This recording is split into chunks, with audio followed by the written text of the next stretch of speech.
जय माता दी। मेरे सभी प्यारे दोस्तों, मैं लक्ष्मी शर्मा बड़ों को चरण स्पर्श, छोटों को प्यार और बराबर वालों को दिल से नमस्कार करती हूँ।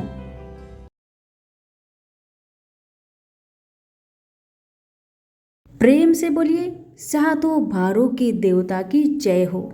आज मैं आप सभी को सातों बारों की संपूर्ण कथाएं सुनाने जा रही हूँ, जिसे नित्य श्रद्धा पूर्वक श्रवण करने से आपके सारे दुख तकलीफ समाप्त हो जाएंगे। कथाओं को पूरा सुने, अगर अच्छी लगे तो दूसरों को भी शेयर करें। अब सुनिए कथा। अमरपुर नगर में एक धनी व्यापारी रहता था। दूर दूर तक उसका व्यापार फैला हुआ था। नगर में उस व्यापारी का सभी लोग मान सम्मान करते थे। इतना सब कुछ होने पर भी वह व्यापारी अंतर मन से बहुत दुखी रहता था, क्योंकि उस व्यापारी का कोई भी पुत्र नहीं था। दिन रात उसे एक ही चिंता सताती रहती थी। उसकी मृत्यु के बाद उसके इतने बड़े व्यापार और धन संपत्ति को कौन संभालेगा।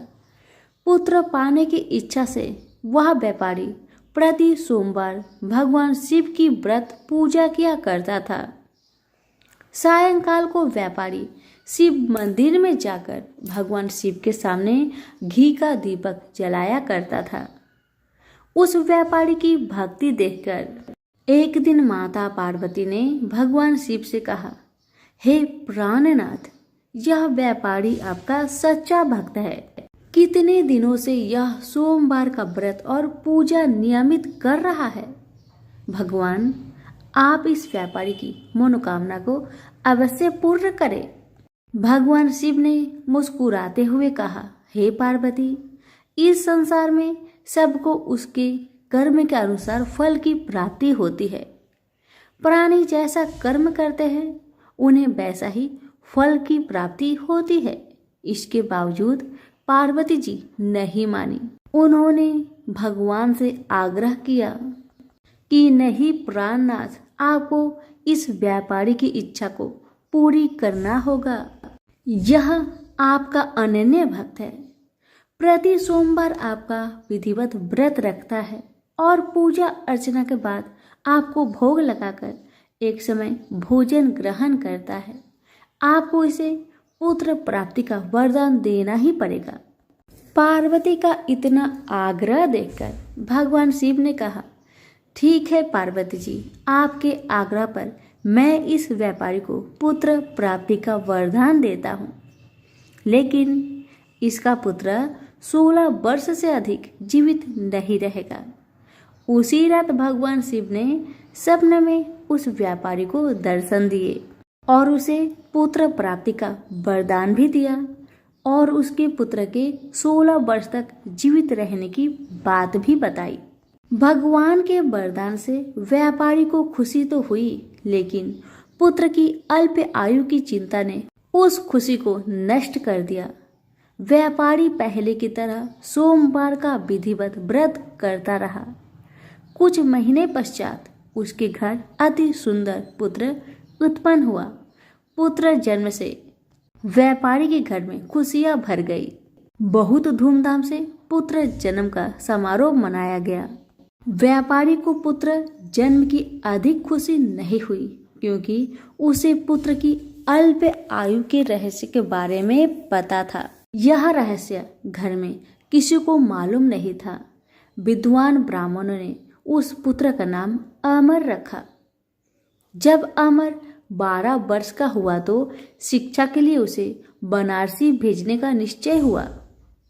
व्यापारी ने अमर के मामा दीपचंद को बुलवाया और कहा कि अमर को शिक्षा प्राप्त करने के लिए बनारसी छोड़ आओ। अमर अपने मामा के साथ शिक्षा प्राप्त करने के लिए चल दिया। रास्ते में जहां भी अमर और प्रेमचंद रात्रि विश्राम करने के लिए ठहरते, वहीं यज्ञ करते और ब्राह्मणों को भोजन कराते थे। लंबी यात्रा के बाद अमर और दीपचंद एक नगर में पहुंचे। उस नगर के राजा की कन्या के विवाह की खुशी में पूरे नगर को सजाया गया था। निश्चित समय पर बारात आ गई, लेकिन वर का पिता अपने बेटे के एक आंख से काने होने के कारण बहुत चिंतित था।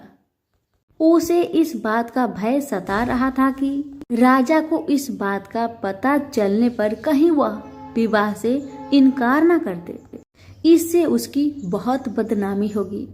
वर के पिता ने अमर को देखा तो उसके दिमाग में एक विचार आया। उसने सोचा क्यों ना इस लड़के को दूल्हा बना दिया जाए और राजकुमारी से विवाह करा दिया जाए। विवाह के बाद इसको धन देकर विदा कर देंगे और राजकुमारी को अपने नगर में ले जाएंगे। वर के पिता ने इस संबंध में अमर और दीपचंद से बात की। दीपचंद ने धन मिलने के लालच में वर के पिता की बात स्वीकार कर ली। अमर को दुल्हा के वस्त्र पहनाकर राजकुमारी चंद्रिका से विवाह करा दिया गया। राजा ने बहुत सा धन देकर राजकुमारी को विदा किया। अमर जब लौट रहा था तो सच छिपा नहीं सका और उसने राजकुमारी की ओढ़नी पर लिख दिया, राजकुमारी चंद्रिका, तुम्हारा विवाह तो मेरे साथ हुआ था। मैं तो बनारसी में शिक्षा प्राप्त करने जा रहा हूँ। अब तुम्हें जिस नव युवक की पत्नी बनना पड़ेगा वह कान्हा है। जब राजकुमारी ने अपनी ओढ़नी पर लिखा हुआ पढ़ा तो उसने काने लड़के के साथ जाने से इनकार कर दिया। राजा ने सब बातें जानकर राजकुमारी को महल में रख लिया। उधर अमर अपने मामा दीपचंद के साथ बनारसी पहुंच गया। अमर ने गुरुकुल में पढ़ना शुरू कर दिया। जब अमर की आयु 16 वर्ष पूरी हुई तो उसने एक यज्ञ किया। यज्ञ की समाप्ति पर ब्राह्मणों को भोजन करवाया और खूब अन्न वस्त्र दान किए। रात को अमर अपने शयन कक्ष में सो गया। शिव के वरदान के अनुसार शयन अवस्था में ही अमर के प्राण पेखरू उड़ गए। सूर्योदय पर मामा अमर को मृत देखकर रोने पिटने लगा। आसपास के लोग भी एकत्र होकर दुख प्रकट करने लगे। मामा के रोने के विलाप करने के स्वर समीप से गुजरते हुए भगवान शिव और माता पार्वती ने भी सुनी। पार्वती जी ने भगवान से कहा, हे प्राणनाथ, मुझसे इनके रोने का स्वर सहन नहीं हो रहा। आप कृपा करके इनकी कष्ट को अवश्य दूर करें। भगवान शिव ने पार्वती जी के साथ अदृश्य रूप में समीप जाकर अमर को देखा तो पार्वती जी से बोले, पार्वती, यह तो उसी व्यापारी का पुत्र है जिसे मैंने 16 वर्ष की आयु का वरदान दिया था। इसकी आयु तो पूरी हो गई है। पार्वती जी ने फिर भगवान शिव से निवेदन किया, हे प्राणनाथ, आप इस लड़के को जीवित करें, नहीं तो इसके माता पिता पुत्र की मृत्यु के कारण रो रो कर अपने प्राणों का त्याग कर देंगे। इस लड़के का पिता तो आपका परम भक्त है। वर्षों से सोमवार का व्रत करते हुए आपको भोग लगा रहा है। पार्वती के आग्रह करने पर भगवान शिव ने उस लड़के को जीवित होने का वरदान दिया और कुछ ही पल में वह जीवित होकर उठ बैठा। शिक्षा समाप्त करके अमर मामा के साथ अपने नगर की ओर चल दिया। दोनों चलते हुए उसी नगर में पहुंचे जहां अमर का विवाह हुआ था। उस नगर में भी अमर ने यज्ञ का आयोजन किया। समीप से गुजरते हुए नगर के राजा ने यज्ञ का आयोजन देखा। राजा ने अमर को तुरंत पहचान लिया। यज्ञ समाप्त होने पर राजा अमर और उसके मामा को महल में ले गया और कुछ दिन उन्हें महल में रखकर बहुत सा धन वस्त्र देकर राजकुमारी के साथ विदा किया। रास्ते में सुरक्षा के लिए राजा ने बहुत से सैनिकों को भी साथ भेज दिया। दीपचंद ने नगर में पहुंचते ही एक दूत को घर भेजकर अपने आगमन का सूचना भेजी। अपने बेटे अमर के जीवित वापस लौटने की सूचना से व्यापारी बहुत प्रसन्न हुआ। व्यापारी ने अपनी पत्नी के साथ स्वयं को एक कमरे में बंद कर रखा था। भूखे प्यासे रहकर व्यापारी और उसकी पत्नी बेटे की प्रतीक्षा कर रहे थे। उन्होंने प्रतिज्ञा कर रखी थी कि यदि उन्हें बेटे की मृत्यु का समाचार मिला तो दोनों अपने प्राण त्याग देंगे। व्यापारी अपनी पत्नी और मित्रों के साथ नगर के द्वार पर पहुंचा। अपने बेटे के विवाह का समाचार सुनकर पुत्रवधू राजकुमारी चंद्रिका को देखकर उसकी खुशी का ठिकाना नहीं रहा। उसी रात भगवान शिव ने व्यापारी के सपने में आकर कहा कि हे श्रेष्ठी, मैंने तेरे सोमवार के व्रत करने और व्रत कथा सुनने से प्रसन्न होकर तेरे पुत्र को लंबी आयु प्रदान की है। व्यापारी बहुत प्रसन्न हुआ। सोमवार का व्रत करने से व्यापारी के घर में खुशियां लौट आई। शास्त्रों में लिखा है कि जो स्त्री पुरुष सोमवार का विधिवत व्रत करते हैं और व्रत कथा सुनते हैं, उनकी सभी इच्छाएं पूरी होती है। तो प्रेम से बोले उमापति शंकर की जय हो। प्राचीन समय का बात है। किसी नगर में एक ब्राह्मण दाम्पत्य रहते थे। उनके कोई संतान न होने के कारण वह बहुत दुखी रहते थे। हर मंगलवार को ब्राह्मण देवता वन में हनुमान जी का पूजन करने जाता था। वह पूजा करके बजरंग बली से एक पुत्र की कामना करता था। उसकी पत्नी भी मंगलवार के दिन व्रत के अंत में हनुमान जी को भोग लगाकर ही भोजन करती थी। एक बार व्रत के दिन ब्राह्मणी ने भोजन नहीं बना पाया और ना ही हनुमान जी को भोग लगा सकी। तब उसने प्रण किया कि वह अगले मंगलवार को हनुमान जी को भोग लगाकर ही भोजन करेगी। वह भूखी प्यासी 6 दिन तक पड़ी रही। मंगलवार के दिन वह बेहोश हो गई। हनुमान जी उसकी श्रद्धा और भक्ति को देखकर बहुत प्रसन्न हुए और उन्होंने आशीर्वाद स्वरूप में ब्राह्मणी को एक पुत्र दिया और कहने लगे कि यह तुम्हारी बहुत सेवा करेगा। अब बालक को पाकर ब्राह्मणी बहुत खुश हुई।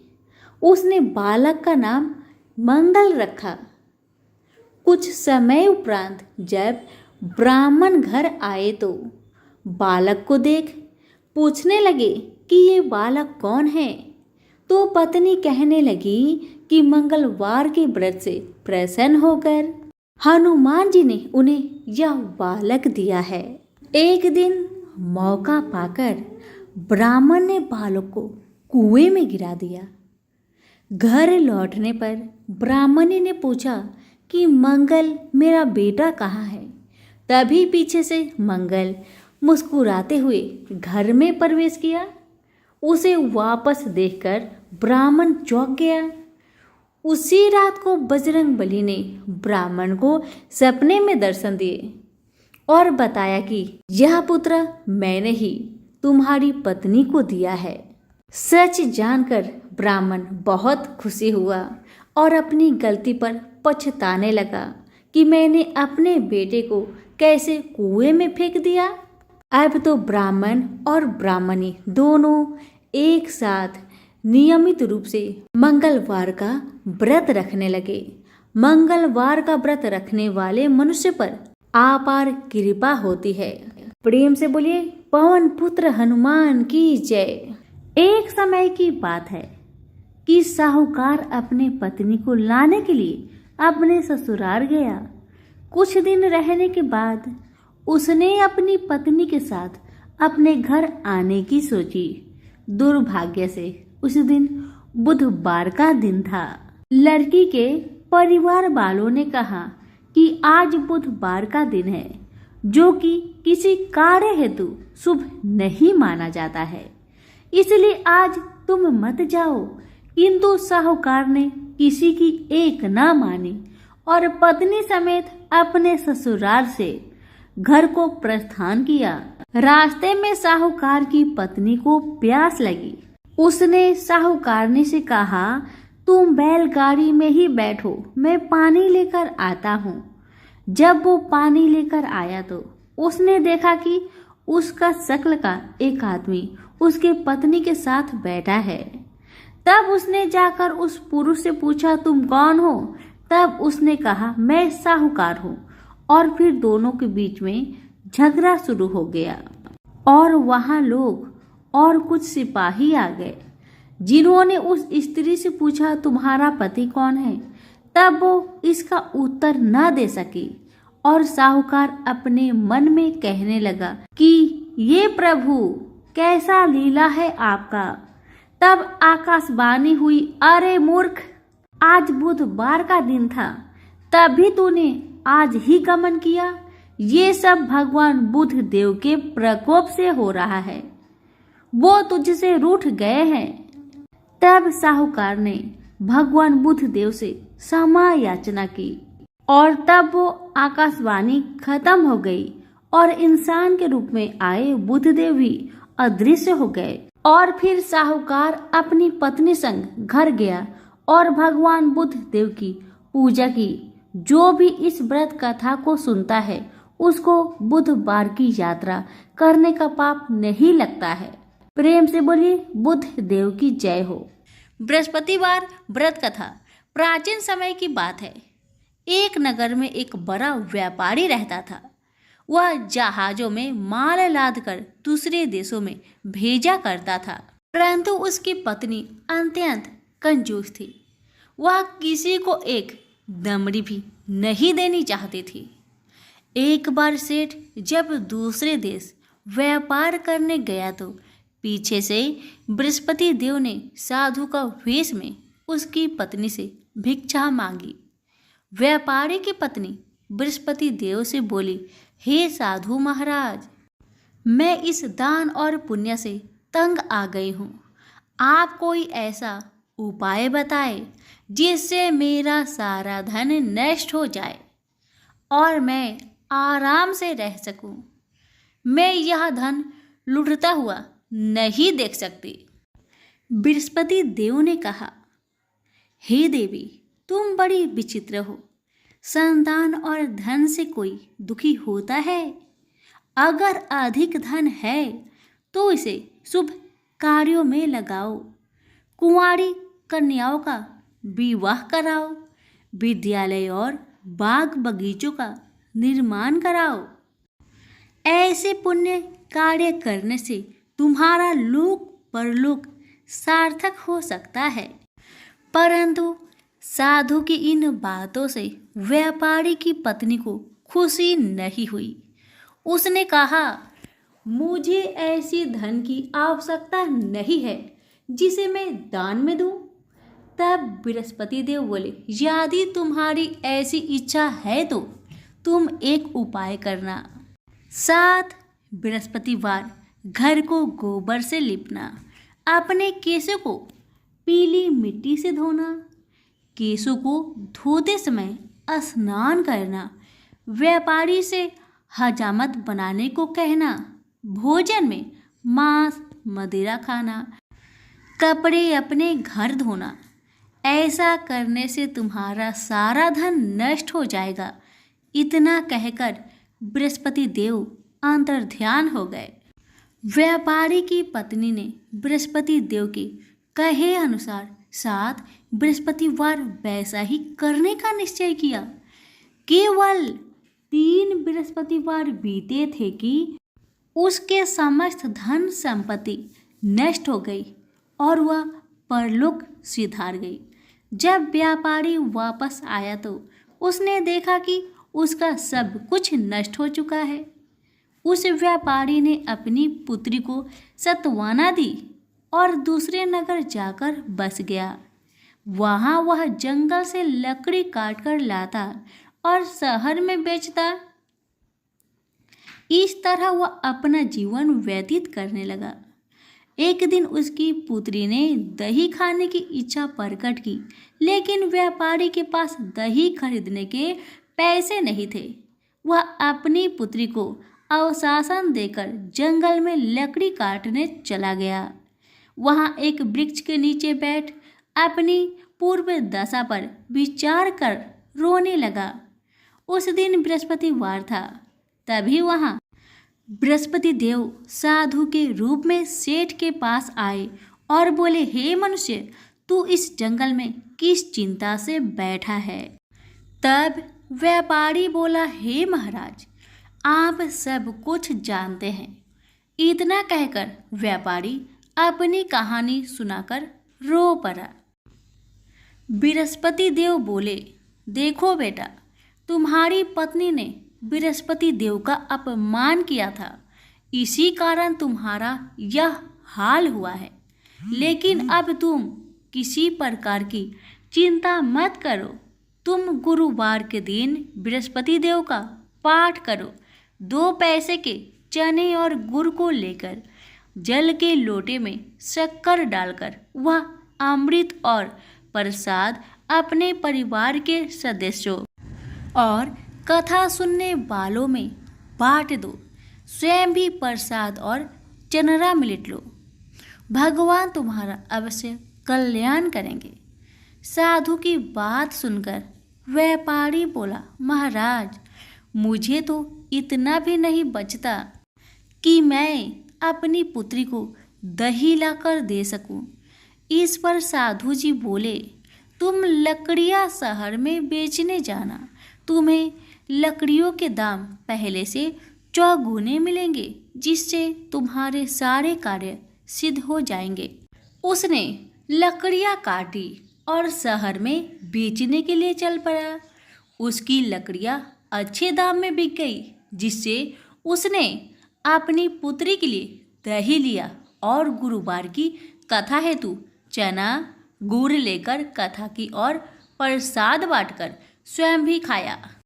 उसी दिन परंतु अगले बृहस्पतिवार को वह कथा करना भूल गया। अगले दिन वहां के राजा ने एक बड़े यज्ञ का आयोजन कर पूरे नगर के लोगों के लिए भोज का आयोजन किया। राजा की आज्ञा अनुसार पूरा नगर राजा के महल में भोज करने गया, लेकिन व्यापारी व उसकी पुत्री तनिक विलंब से पहुंचे। अतः उन दोनों को राजा ने महल में ले जाकर भोजन करवाया। जब वे दोनों लौटकर आए तब रानी ने देखा कि उसका खूंटी पर टंगा हार गायब है। रानी को व्यापारी और उसकी पुत्री पर संदेह हुआ कि उसका हार उन दोनों ने ही चुराया है। राजा के आज्ञा से उन दोनों को कारावास की कोठरी में कैद कर दिया गया। कैद में पड़कर दोनों अत्यंत दुखी हुए। वहां उन्होंने बृहस्पति देवता का स्मरण किया। बृहस्पति देव ने प्रकट होकर व्यापारी को उसकी भूल का आभास कराया और उन्हें सलाह दी कि गुरुवार के दिन कैद खाने के दरवाजे पर तुम्हें 2 पैसे मिलेंगे। उनसे तुम चने और मुनक्का मंगवाकर विधि पूर्वक बृहस्पति देवता का पूजन करना। तुम्हारे सब दुख दूर हो जाएंगे। बृहस्पतिवार को कैद खाने के द्वार पर उन्हें 2 पैसे मिले। बाहर सड़क पर एक स्त्री जा रही थी। व्यापारी ने उसे बुलाकर गुड़ और चने लाने को कहा। इस पर वह स्त्री बोली, मैं अपने बहू के लिए गहने लेने जा रही हूँ, मेरे पास समय नहीं है। इतना कहकर वह चली गई। थोड़ी देर बाद वहाँ से एक और स्त्री निकली। व्यापारी ने उसे बुलाकर कहा कि हे बहन, मुझे बृहस्पतिवार की कथा करनी है, तुम मुझे 2 पैसे का गुड़ चना ला दो। बृहस्पति देव का नाम सुनकर वह स्त्री बोली, भाई, मैं तुम्हें अभी गुड़ चना लाकर देती हूँ। मेरा इकलौता पुत्र मर गया है, मैं उसके लिए कफन लेने जा रही थी, लेकिन मैं पहले तुम्हारा काम करूँगी, उसके बाद अपने पुत्र के लिए कफन लाऊंगी। वह स्त्री बाजार से व्यापारी के लिए गुड़ चना ले आई और स्वयं भी बृहस्पति देव की कथा सुनी। कथा के समाप्त होने पर वह स्त्री कफन लेकर घर गई। घर पर लोग उसके पुत्र की लाश को राम नाम सत्य है कहते हुए शमशान ले जाने की तैयारी कर रहे थे। स्त्री बोली, मुझे अपने लड़के का मुख देख लेने दो। अपने पुत्र का मुख देखकर उस स्त्री ने उसके मुख में प्रसाद और चंद्रामृत डाला। प्रसाद और चंद्रामृत के प्रभाव से वह पुनः जीवित हो गया। उसी रात बृहस्पति देव राजा के सपने में आए और बोले, हे राजन, तूने जिस व्यापारी और उसके पुत्री को जेल में कैद कर रखा है वह बिल्कुल निर्दोष है। तुम्हारी रानी का हार वही खूंटी पर टांगा है। दिन निकलता तो राजा रानी ने हार खूंटी पर लटका हुआ पाया। राजा ने उस व्यापारी और उसकी पुत्री को रिहा कर दिया और उन्हें आधा राज्य देकर उसकी पुत्री का विवाह उच्च कुल में कराकर दहेज में हीरे जवाहरात दिए। सभी प्रेम से बोलिए, बृहस्पति देव की जय हो। मानिकपुर नगर में 3 मित्र रहते थे। तीनों मित्र अलग अलग जाति के थे। पहला कास्त, दूसरा ब्राह्मण और तीसरा वैश्य था। वे तीनों हमेशा साथ साथ रहा करते। तीनों का विवाह हो चुका था। ब्राह्मण और कास्ट के लड़कों का गौना हो चुका था, लेकिन वैश्य पुत्र का नहीं। उसके दोस्त उसे अक्सर कहा करते थे कि तुम अपनी पत्नी को उसके मायके से क्यों नहीं लाते। तब वैश्य पुत्र धनराज ने अपनी पत्नी कुसुम को लाने का निश्चय कर लिया। अगले ही दिन धनराज ने माता पिता से अपनी पत्नी कुसुम को लेने जाने की बात कही। उसकी बातें सुनकर वे हैरान होते हुए बोले, बेटा, अभी शुक्र अस्त हो रहा है, इसलिए अभी बहू को लाना उचित नहीं है। कुछ दिन ठहर जाओ। लेकिन धनराज नहीं माना। वह कुसुम को लाने ससुराल पहुंच गया। ससुराल में धनराज की खूब आव भगत की गई। धनराज ने कुसुम को विदा करने के लिए कहा तो उसके सास और ससुर बोले, बेटा, अभी शुक्र अस्त हो रहा है, ऐसे में लड़की को विदा नहीं करते। कुछ दिन ठहर जाओ, फिर हम कुसुम को खुशी खुशी विदा कर देंगे। लेकिन धनराज वहां भी जिद पर अड़ गया और कुसुम को लेकर ही वहां से विदा हुआ। धनराज कुसुम को जब अपने घर ले जा रहा था तो अचानक बैल तेजी से भागने लगे। रास्ते में पड़े पत्थर से टकराने से गाड़ी की पहिया टूट गया। फलस्वरूप ये था कि कुसुम को काफी चोट आई। दोनों को आगे की यात्रा पैदल ही करनी पड़ी। सुनसान रास्ते से गुजरते हुए डाकुओं ने उन्हें लूट लिया। उनका सारा धन, आभूषण और वस्त्र छीन लिया। किसी तरह वे अपने जान बचाकर अपने घर को पहुंचे। लेकिन दुख की बात यह है कि दूसरे ही दिन घर में धनराज के बिस्तर पर सांप चढ़ गया और उसे डस लिया। सेठ जी ने बड़े बड़े चिकित्सक बुलाए, मगर कोई भी चिकित्सक जहर उतारने में सफल नहीं हुआ। दूर दूर से सपेरे बुलाए गए, लेकिन कोई भी धनराज को नहीं बचा सका। धनराज की मृत्यु हो गई। उसी समय पंडितों ने सेठ जी को एक बात बताई कि आपके बेटे ने शुक्र अस्त होने पर बहू को विदा कर लाने की भूल की है। यदि आप शुक्रवार की पूजा अर्चना करें और बहू शुक्रवार का व्रत करे तथा कथा सुनकर प्रसाद ग्रहण करे तो शुक्र देवता की अनुकंपा से धनराज पुनः जीवित हो सकता है। सेठ जी ने पंडितों की बात मानकर अपने मृत बेटे और बहू को वापस उसके ससुराल भेज दिया। कुसुम ने अपने घर पहुंचकर शुक्रवार का व्रत और पूजा पाठ की। उसने अपने पति की गलती के लिए शुक्र भगवान से क्षमा याचना की।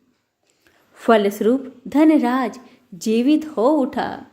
धनराज के जीवित हो जाने से घर में खुशियां ही खुशियां भर गई। और उधर धनराज के माता पिता ने बेटे के जीवित होने का समाचार सुना तो शुक्र भगवान का व्रत किया और गरीबों को अन्न, वस्त्र और धन का दान दिया। शुक्र के उदय होने पर धनराज अपनी पत्नी कुसुम के साथ घर लौट आया। अब दोनों पति पत्नी शुक्रवार का व्रत विधि पूर्वक करते हुए शुक्र की पूजा करने लगे। उनके घर में धन धान्य की वर्षा होने लगी। उनके सभी कष्ट दूर होते चले गए। परिवार में सभी आनंद पूर्वक रहने लगे। प्रेम से बोलिए शुक्र भगवान की जय। एक ब्राह्मण को सपने में नीली घोड़ी पर नीले कपड़े पहने एक आदमी दिखाई देता है और कहता है, हे ब्राह्मण देवता, मैं तेरे लगूंगा। ब्राह्मण घबरा कर उठ गया। अगले दिन यही सपना उसे फिर आता है। यह सपना उसे रोज आने लगा। वह परेशान हो गया और चिंता के मारे दुबला होने लगा। उसकी पत्नी ने कारण पूछा तो उसने सपने के बारे में बताया। ब्राह्मणी बोली, वे अवश्य ही शनि महाराज होंगे। अब की बार देखे तो कहना लग जाओ, पर सवा पहर से ज्यादा मत लगना। उस दिन सपना आने पर ब्राह्मण ने कहा, लग जाओ, पर कितने समय के लिए लगोगे? शनि जी बोले, 7.5 वर्ष का लगूंगा। ब्राह्मण ने कहा, क्षमा करे शनि जी, इतना भारी तो मुझसे झेला नहीं जाएगा। तब शनि जी बोले, तो 5 वर्ष का लग जाऊंगा। ब्राह्मण बोला, यह भी मेरे लिए ज्यादा है। शनि जी बोले, 2.5 साल का लग जाओ। ब्राह्मण ने मना किया तो शनि जी कहने लगे, सवा पहर का तो लगूंगा ही, इतना तो कोढ़ी कलंगी भिखारी के भी लग जाता हूँ। तब ब्राह्मण ने कहा, ठीक है। ब्राह्मण को सवा पहर की शनि की दशा लग गई। ब्राह्मण ने नींद से जाकर ब्राह्मणी से कहा, मेरी सवा पहर शनि की दशा लग गई है, इसलिए मैं जंगल में जाकर यह समय बिताऊंगा। मेरे लिए खाने पीने का सामान बांध दे। मेरे पीछे से किसी से लड़ाई झगड़ा ना हो, इसका ध्यान रखना। ज्यादातर घर में ही रहना, बच्चों का भी ध्यान रखना। इस सवा पहर के समय में कोई गाली भी दे तो चुपचाप सुन लेना, बहस मत करना। यह सब समझाकर ब्राह्मण जंगल में चला गया। जंगल में ब्राह्मण एक पीपल के पेड़ के नीचे बैठ गया और हनुमान जी का पाठ करने लगा। एक पहर बीत गया। ब्राह्मण ने सोचा बाकी बचा समय रास्ते में बीत जाएगा, इसलिए वहां से चल दिया। रास्ते में एक बाड़ी में मतीरे लगे देखे।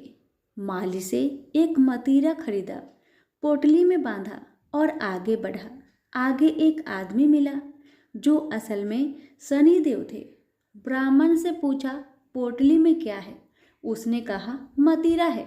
शनिदेव बोले, दिखाओ। ब्राह्मण ने पोटली खोली। उसमें राजकुमार का कटा हुआ खून से लथपथ सिर। शनिदेव ब्राह्मण को राजा के पास ले गए और कहा कि इस ब्राह्मण ने राजकुमार की हत्या कर दी है। इसके पास पोटली में राजकुमार का सिर है।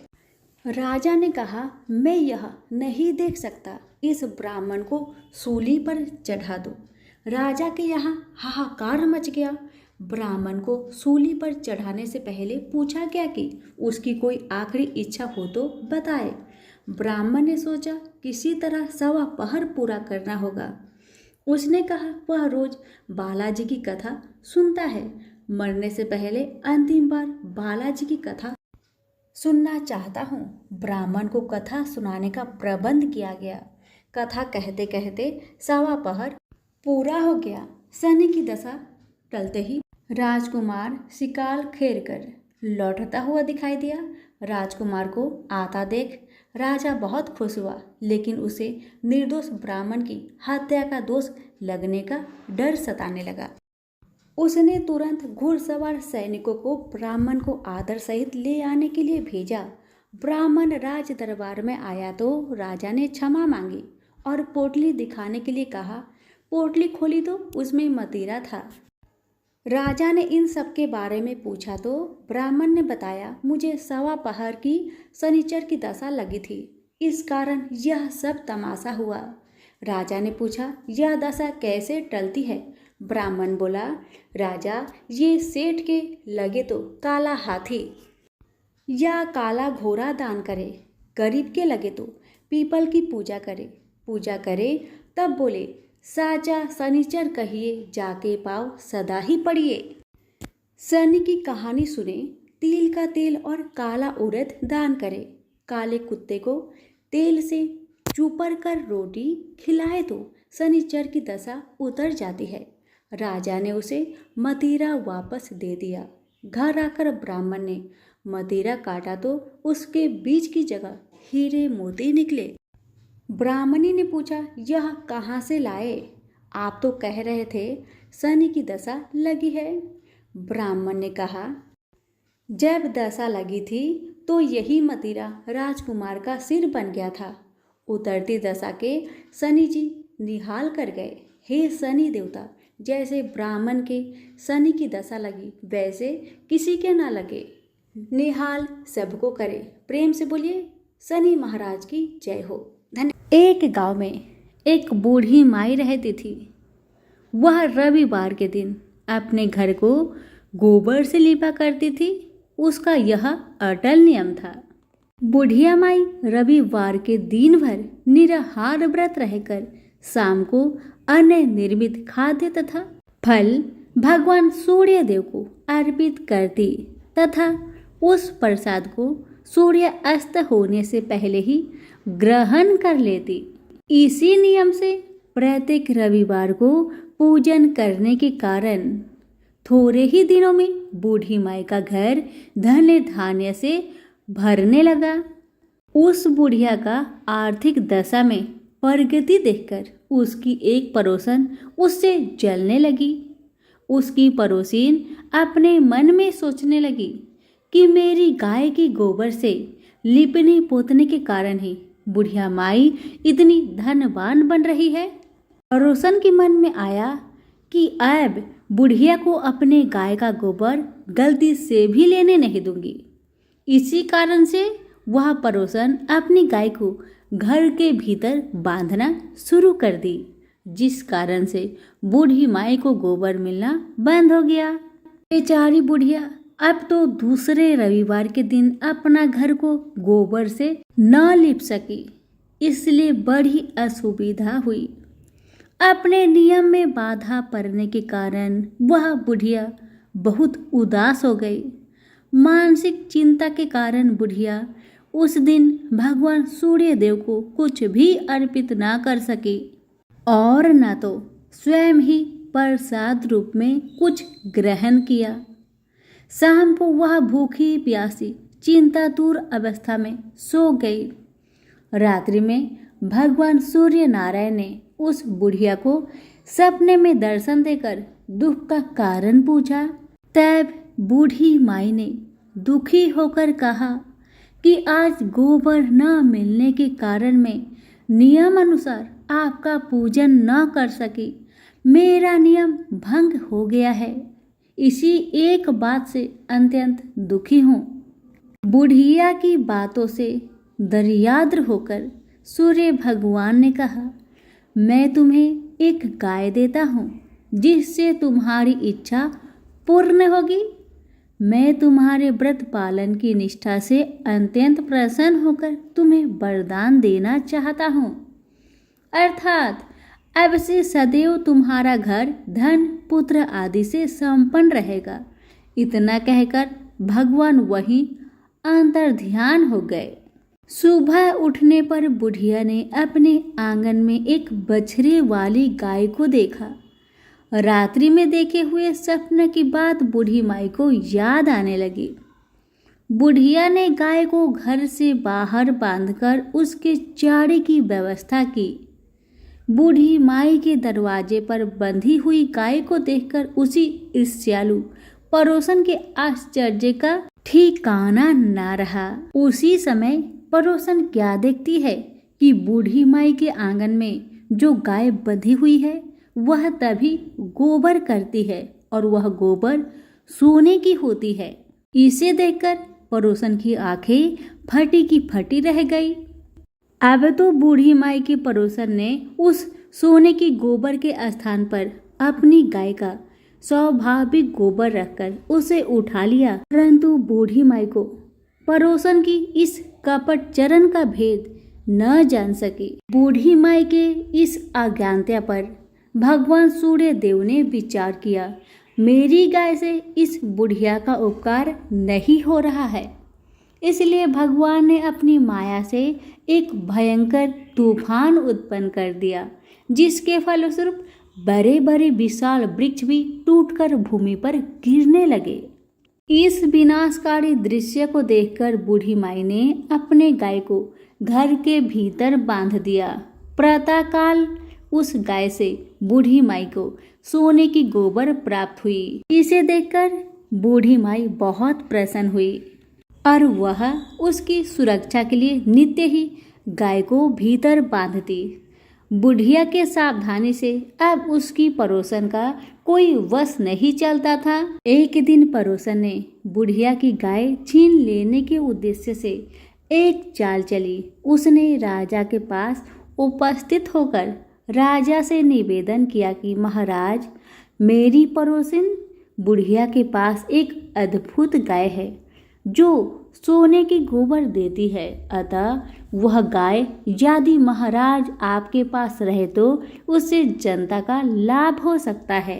राजा ने उसके प्रलोभन में आकर अपने सिपाहियों को आदेश दिया कि तुम लोग जाकर उस गाय को यहाँ ले आओ।